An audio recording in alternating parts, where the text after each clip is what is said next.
right, the mic is on. Yeah, the mic is on. How you guys doing? I got the music rolling for a moment here as we just kind of intro what we're doing, right? And look, I've got the teal shirt on.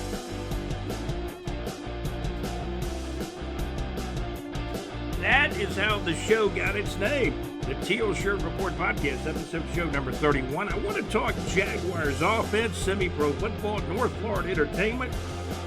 You know, we kept hearing Trevor Lawrence is overthrowing the ball. Might have even had a drop by Travis Hunter. And then I hear in the last day or two of OTAs, it's getting better. Trevor Lawrence is dropping dimes. Wide receivers look pretty good. You got Brian Thomas Jr., Travis Hunter, Naomi Brown, Parker Washington. Those are probably your, I mentioned Parker Washington fourth there. Those are your probably top four wide receivers. Unless somebody else emerges in OTAs or in training camp. Training camp, I stopped the music there. Training camp is going to be huge. It's going to be huge. Now, we're just going to talk about the offense today on the podcast, episode show number 31. And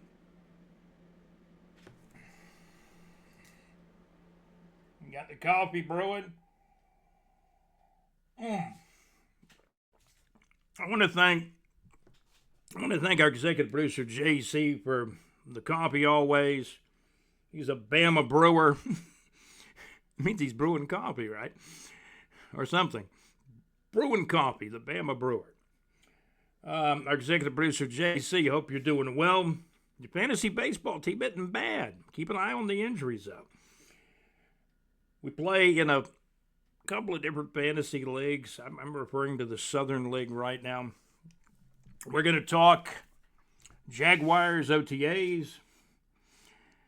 And you have to be excited when you talk Jaguars offense. And this is before we even talk about the assembling of the offensive line. Some new players, some old classic players, like Walker Little at left tackle. He's going to be a catalyst on the offensive line. There's absolutely no doubt about that.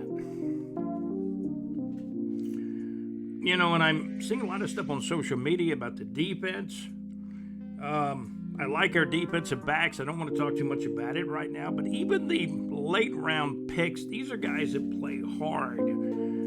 I saw a recent interview concerning Eric Armstead, NFL Man of the Year, by the way, with the Jaguars. But what I was going to say is on offense, the offensive line gets reassembled and probably even more importantly stays healthy. Travis Etienne, he's still the top running back on the team. And then you got Tank Bigsby. You got the kid drafted in the middle rounds. You got enough running backs if you can get this offensive line in gear. Brenton Strange has got to step up and be more of an explosive tight end. I believe he's already a pretty good blocker, inline blockers a tight end. And now he's going to be more of a pivotal part of the offense. But he had a couple of good games, where he caught the ball well. He really caught the ball well. He did have a couple of fumbles late in the year when Evan Ingram went down with an injury. Evan Ingram missed a lot of games, and now he's playing for the Denver Broncos. He was basically released out of his current deal, and now he's in Denver. Sean Payton will be a great coach for him out in Denver. However, this is a chance for Brenton Strange to step up.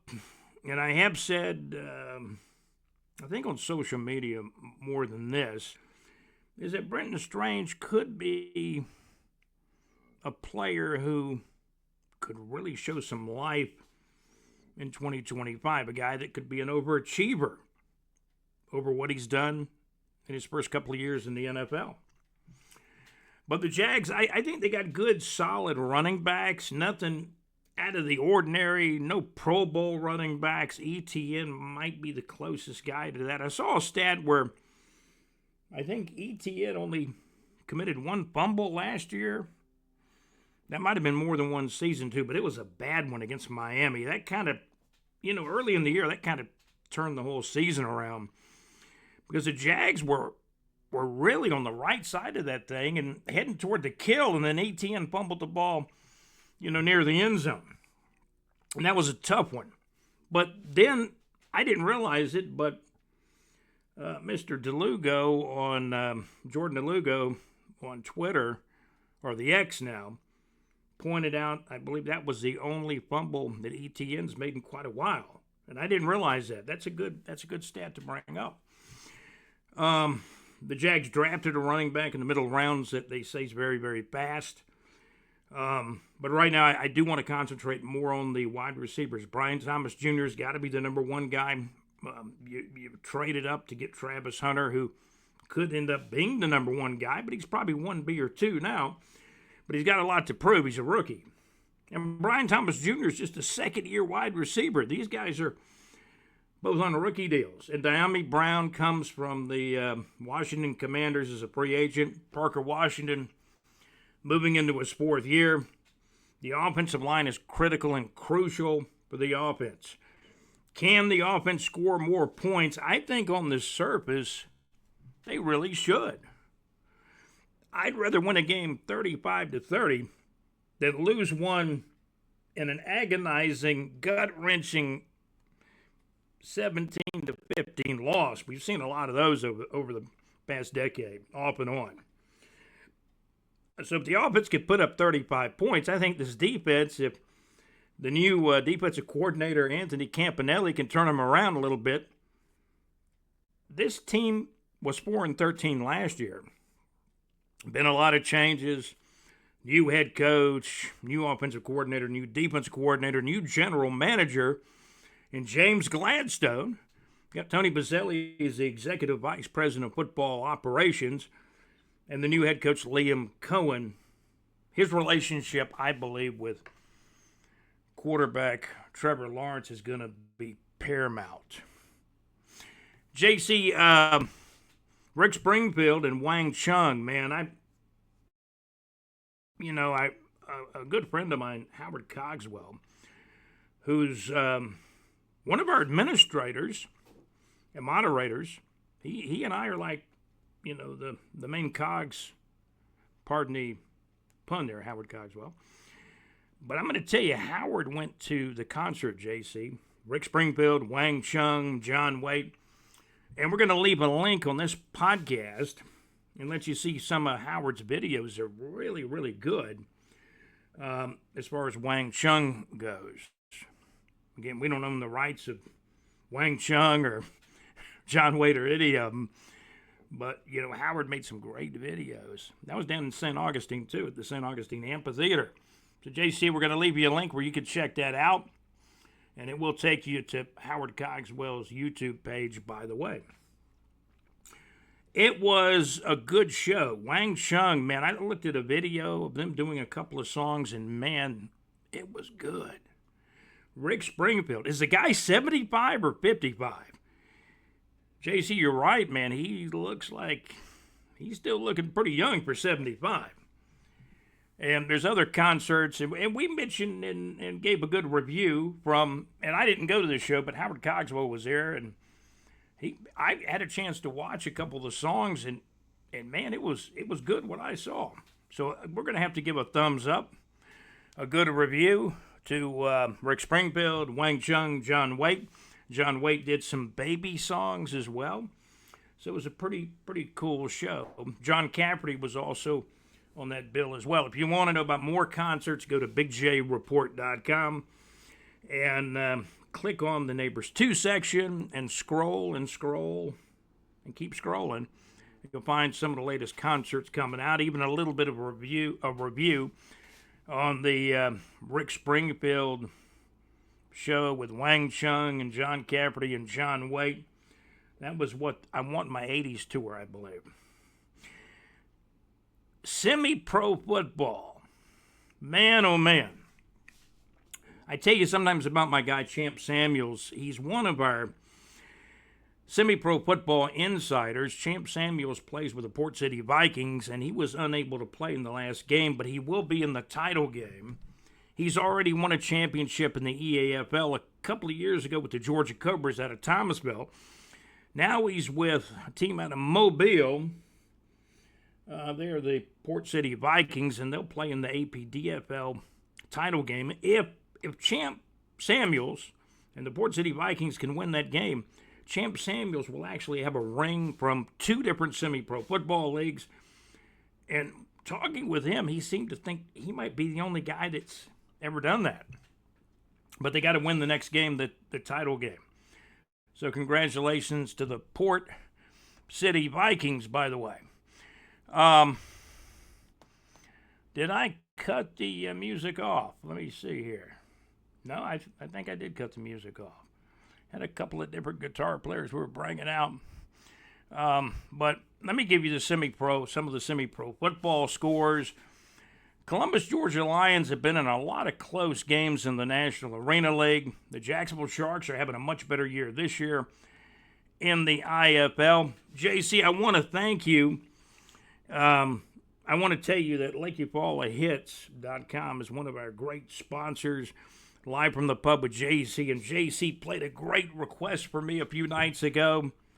Played The Who. It's the real me. JC liked the song too. I know he's heard it in the past. Semi-pro football, let's see. Roger Daltrey with The Who. The real me. It's a great song too, and I heard it at Lake Eufaula Hits Thursday Night Live. JC's live from the pub show on Thursday night, Check out Mad Max. He's got the technical difficulties out of the way. I missed Max last week. We're hoping to be interviewed by Max on the next Wednesday night, madmaxmix.weebly.com. And you'll see the sponsors on our tickers, Saucer Realty and Capital, for your real estate needs in North Florida. And I'm still on the mic here. Okay, that's good. Okay, so we got a lot of new things coming with Teal Shirt Report podcast. You'll find out soon. We're doing a little bit more advertising of the podcast. We have and we got a long way to go. We've only been on YouTube for several months now. We've done the podcast in audio form for about 6 years now. However, we've only been on YouTube for a few months. Starting to pick up some subscribers. Please subscribe to our channel. Not only subscribe, but give us a thumbs up if you can and if you will. Good review on Wang Chung. And what was the big song Wang Chung did? Well, I'm trying to remember the name of that song, but they did a version. I think they did a Clash song, I believe. Everybody have fun tonight, right? Wang Chung. That was the song. Everybody have fun tonight.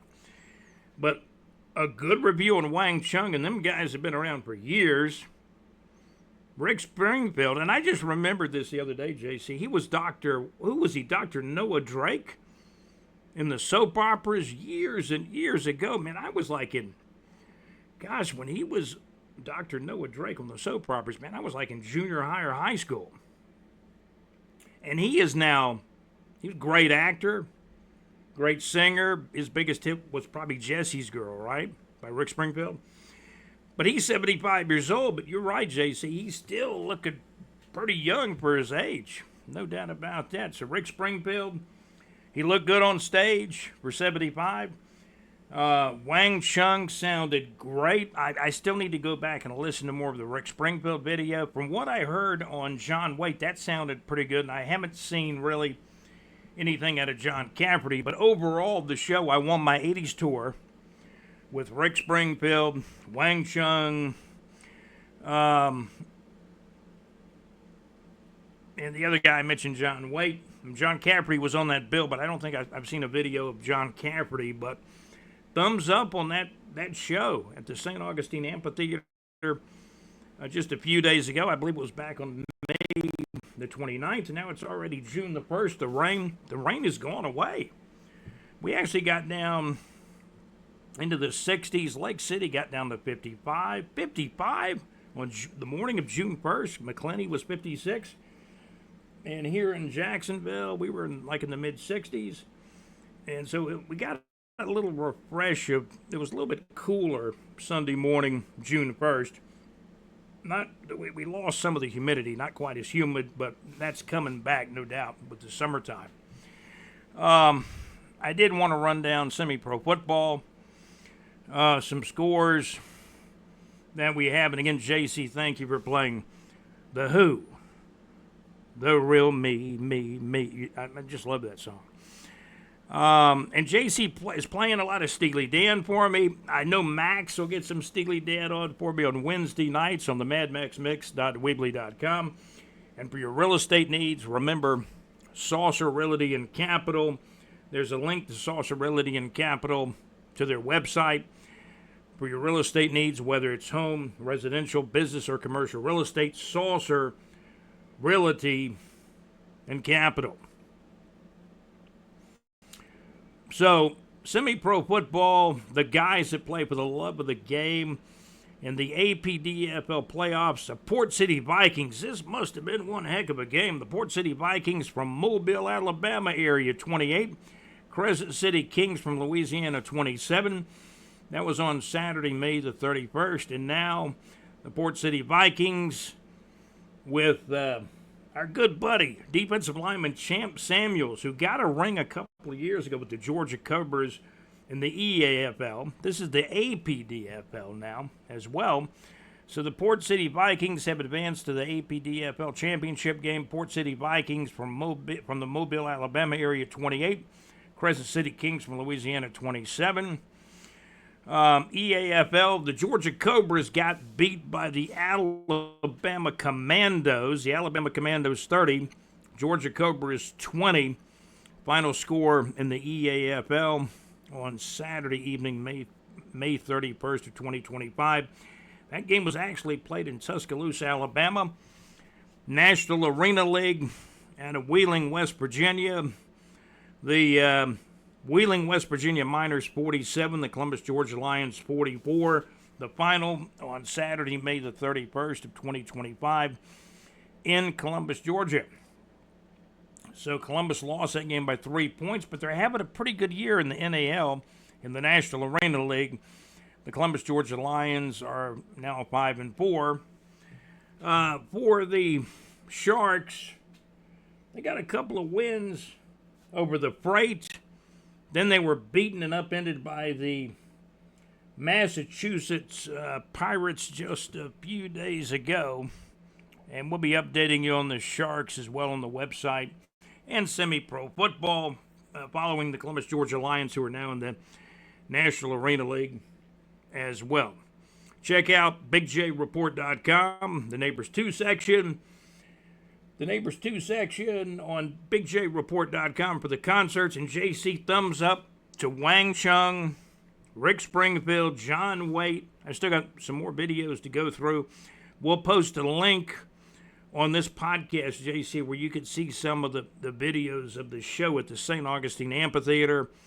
Wang Chung, man, they were sounding good. It was a good show. Rick Springfield was there, 75 years old, looking pretty good for his age, no doubt about that.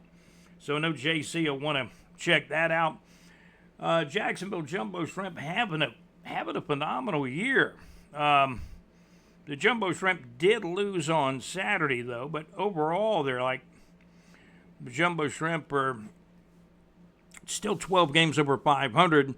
Jacksonville Jumbo Shrimp report, the Jacksonville Jumbo Shrimp on a road trip up in Georgia as their road trip continues. AAA baseball, the Gwinnett Stripers 3, the Jacksonville Jumbo Shrimp 1. A final in AAA baseball on Saturday, May the 31st of 2025. The Jacksonville Jumbo Shrimp fall to now 34-22. The Gwinnett Stripers improved to 22-34. So the Jumbo Shrimp lose to the Stripers, but they're having a much better year than Gwinnett. Jacksonville Jumbo Shrimp 34-22. The Gwinnett Stripers are now 22-34. We get that report from Big J Report. This is episode show number 31. Just throwing out some semi-pro football stuff, indoor football, AAA baseball, and we mainly talk about the Jacksonville Jaguars. And you guys know we do. The key to the season is going to be Trevor Lawrence. You got to be able to protect the ball, get the ball out, and take advantage of these wide receivers, Brian Thomas Jr., Travis Hunter, De'Ami Brown, Parker Washington, and the cohesiveness of the Jags offensive line has got to be there. And the health, as I bang on the desk here, the health of the offensive line is going to be crucial and key. And in his 5th year in the league, in a contract year, can Travis Etienne have a big-time year? Tank Bigsby is going to be part of the backfield, too. And there's even a rookie that was a mid-round pick that the Jags have a lot of expectations for. That's kind of a bowling ball-type runner, and he's got a lot of speed, too. That's going to do it for the Teal Shirt Report podcast, episode show number 31. Tried to cover a few things. Check out bigjreport.com if you'd like to follow us. And check out any of our YouTube videos. Give us a thumbs up. Can I give you the thumb? There it is. Thumbs up. And subscribe to the channel. We're gradually getting some new subscribers, so thank you guys, for being there with us. You guys, have a fantastic day. 21 minutes, JC. I got to shower and shave. I'll be looking, I hope, better on the next episode of the Teal Shirt Report podcast. Special thanks to our executive producer, JC, also Alex Nunnery. Alex, he's been in an upbeat mood lately. I'm glad you are, Alex Nunnery. I want to thank John Gaylor, who's been sharing a lot of things with me in our chats we do on Messenger. John Gaylor is a fantastic contributor and correspondent for us at bigjreport.com. And also the Teal Shirt Report podcast. We're brought to you by Salsa Realty and Capital, the madmaxmix.weebly.com. Max, we got to get some Atlanta Rhythm section on. The Atlanta Rhythm section, I've got this. I want to hear Georgia Rhythm by the Atlanta Rhythm section. And JC, thank you so much for playing the Who. It's the real me. Thank you guys for tuning in. Have a great day. I'm Scott with the Teal Shirt Report podcast, episode show number 31, and I am out. Have a great day, okay?